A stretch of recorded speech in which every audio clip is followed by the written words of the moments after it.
ఏమే వస్తున్నా. నేను వెళ్తున్నాను, జాగ్రత్తగా తలపేసుకో. ఏమిటి వినిపించిందా? ఏమే ఒకే అనకపోతే భాగ్యలక్ష్మి నేను డ్యూటీకి వెళ్తున్నాను జాగ్రత్తగా తలుపేసుకో అనొచ్చుగా. అనొచ్చు, కానీ నేను అనను. ఈ టాక్సీ రాముడి రూటే వేరు. అవును, అసలు నువ్వు బయట కిందకు వచ్చావు? నిన్నెవరమ్మన్నారు? లోపల నుంచే అలాగేనండి అనొచ్చుగా. అనొచ్చు, కానీ నేను అనను. ఈ భాగ్యలక్ష్మి రూటే వేరు. సరే మీరు వెళ్ళండి, నేను తలుపేసుకుంటా. అవునండి, గోదావరి ఎక్స్ప్రెస్ ఎన్ని గంటలకండి? గోదావరి ఎక్స్ప్రెస్ దేనికి? అబ్బే ఏం లేదు, ఇందాక పాలవాడు అడిగితేనో. సరే మీరు వెళ్ళండి, నాకు పనుంది.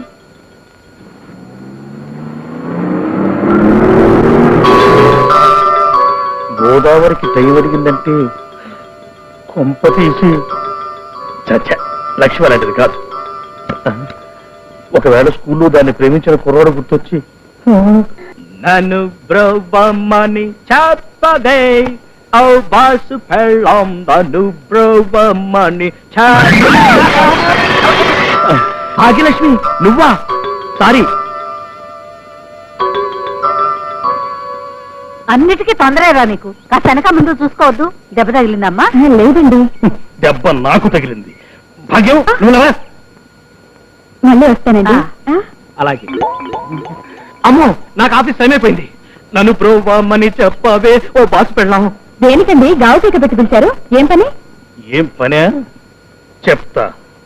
ఆ రాంబాబు గారు నీకు డాష్ ఇచ్చాడుగా, దెబ్బలు ఏమైనా తగిలినాయేమోనని. లేదండి, అదేమిటో అస్సలు తగలేదు. అస్సలు తగలేదా? తగలేదు. కానీ నాకు తగిలిందిగా, బాగా గట్టిగా. ఇదిగో ఇక్కడ. అచ్చరే, వాడితో ఏంటి మళ్ళీ వస్తానని చెప్తున్నావు? అంటే రోజు చిచి పాడు మాటలు. మళ్ళీ వస్తానని చెప్పింది సావిత్రమ్మ గారితోనండి. ఓహో, ఆవిడతో చెప్పావా? నేను ఇంకా వాడుతూనేమో అనుకున్నా. చిచి వాడు తలుపులు ఒక్క కన్నం కూడా లేదు, చూద్దామంటే. బాబుగా వీళ్ళ తలుపు తీరా, తొందరగా తలుపు తీరా.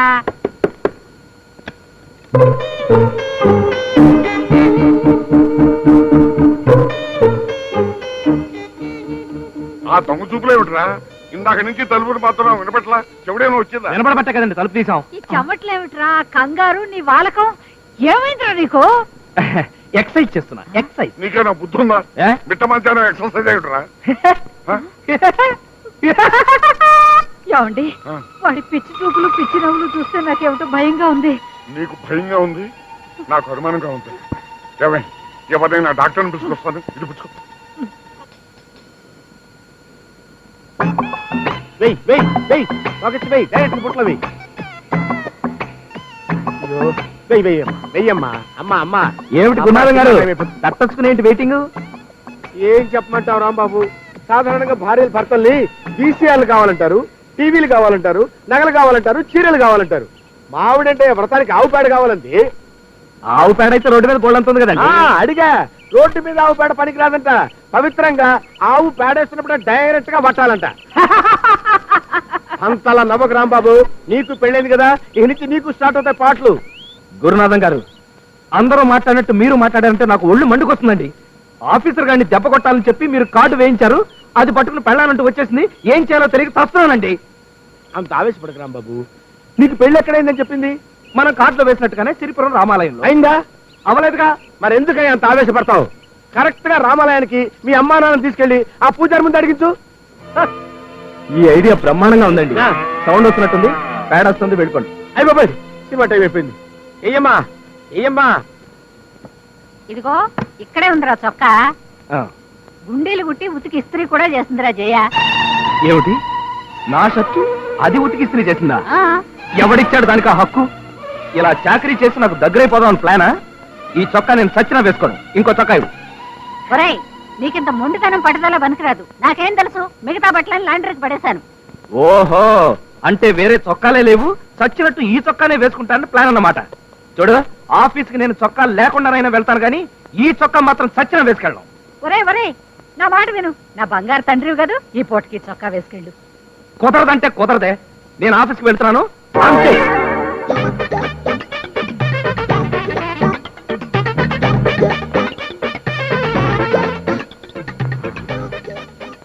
సావిత్రి,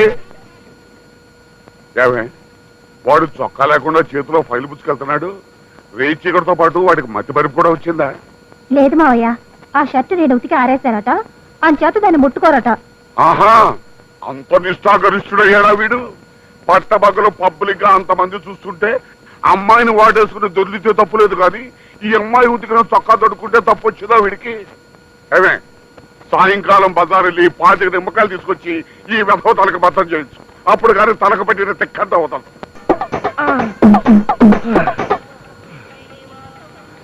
అదిగో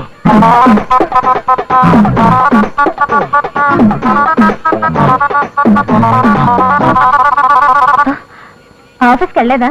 ఆ సంగతి తర్వాత. ఏంటి వాంతులు అవుతున్నాయంట? అవునండి. ఆ వాంతులా? ఏ వాంతులు? ఆ వాంతులు. ఆ వాంతులే. ఆ వాంతులే అవడానికి వీల్లేదంతే. నాకేం తెలియదు కదా. మన్మథ నక్షత్రం మహిమ ఆ తల్లి కరుణించింది. ఎలా కరుణిస్తుంది నా ప్రమేయం లేకుండా? మీ ప్రమేయం అక్కర్లేదు, మీ చల్లని చూపే చాలు. మనం ఇలా రిక్షాలో సినిమాకి వెళ్ళి ఎంత కాలం అయిందో. ఎప్పుడో పెళ్ళైన కొత్తలో వెళ్ళాం ధర్మదాతకి. కాదండి, ప్రాణదాతకి వెళ్ళాం. లేదు ధర్మదాతకి. ప్రాణదాతే. ధర్మదాత ప్రాణదాత అంటే లేదు ధర్మదాత. అన్నదాత ఏంటుంది సార్? నన్ను కాస్త పీస్ఫుల్ గా రిక్షా తొక్కనివ్వండి. ఏ రిక్షా అబ్బాయి, ఒక్క నిమిషం రిక్షా ఆపు. ఎందుకు కామాక్షి ఇక్కడ ఆపావు? ఏదైనా దేవాలయం కనిపిందా ఏంటి? అక్కడ చూడండి కూరగాయలు ఎంత నవనవలాడుతున్నాయో. ఓ 20 రూపాయలు ఇవ్వండి. తొందరగా రా. అలాగే. ఎవడు త్వరగా వచ్చేయ్. నేను ఇళ్ళో కాట బీడీలు అడుగుతాను, రిక్షా చూస్తాడు. ఆ టవల్ తీసి పైన వేసుకో.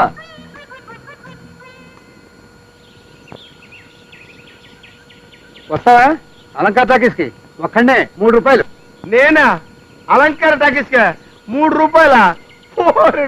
ఓర్ని ఎందుకయ్యా అలా ఏడుస్తావు? సరే 4 రూపాయలు ఇస్తాను పోనీ. దుప్పదగా ఎక్కడికి? ఎక్కడికా? మంగళ షాప్కి వెళ్ళి నా ఫేస్ ఒకసారి అద్దంలో చూసుకుందామని నేను రిక్షా పిల్లల్లా కనపడుతున్నానయ్యా. మొన్న ఒక రోజు లారీ పక్కన నిలబడితే నీలాంటి ఏదో ఒకటి వచ్చి ఏమండి డ్రైవర్ గారు అగ్గిపుల్లుంటే ఇస్తాడా అని అడిగాడు. నా బతుకంటే ఎలా అయిపోయింది. కామాక్షి ఎక్కడ తెచ్చావే? రా. అంటే మీరు మీరు సారీ సార్ క్షమించండి, వస్తాను సార్. ఏమండి, ప్లాస్టిక్ బుట్ట కొన్నాను, వాడికి 20 రూపాయలు ఇవ్వండి. ఓహో ఇదిగోరా. ప్లాస్టిక్ బకెట్ కొన్నాను, వీడికో 50 రూపాయలు ఇవ్వండి. అలాగే ఇదిగో. వాషింగ్ పౌడర్ చీపురు కట్లు కొన్నాను, వీడికో 30 రూపాయలు ఇవ్వండి. అరే రిక్షా వెనక్కి చెప్పు, ఇంటికి వెళ్ళిపోదాం. అయ్యా సినిమాకి వెళ్ళొద్దు. వెళ్దాం. ఇలా రోడ్డు మీద కనపడని కొనుక్కుంటూ వెళ్తే సర్దిరోజు నాటికి వెళ్తాం. మళ్ళీ జీవితంలో నిన్ను సినిమాకి తీసుకెళ్తే చెప్పు తీసుకొని కొట్టు. చెప్పంటే గుర్తొచ్చిందండి, చెప్పు తెగిపోయింది, కుట్టించుకుని వచ్చేస్తాను. ఒక్క నిమిషం ఉండండి, సామాన్లు అంతా జాగ్రత్త పెట్టుకోండి, వచ్చేస్తా. సామాన్లన్నీ జాగ్రత్తగా పెట్టుకోవాలా? నువ్వు ఇప్పుడే వచ్చేస్తావా? నా బతుకంటే ఎలా అయిపోయింది. నేను ఇప్పుడే వచ్చేస్తానంటే ఇక్కడ ఉండండి అంటాడా వాడు. వచ్చి అలంకార టాకీస్కి 3 రూపాయలు అంటాడా. ఇప్పుడు ఇవన్నీ పెట్టుకుంటే ఎవడొస్తాడు? ఎక్కడికి రమ్మంటాడు?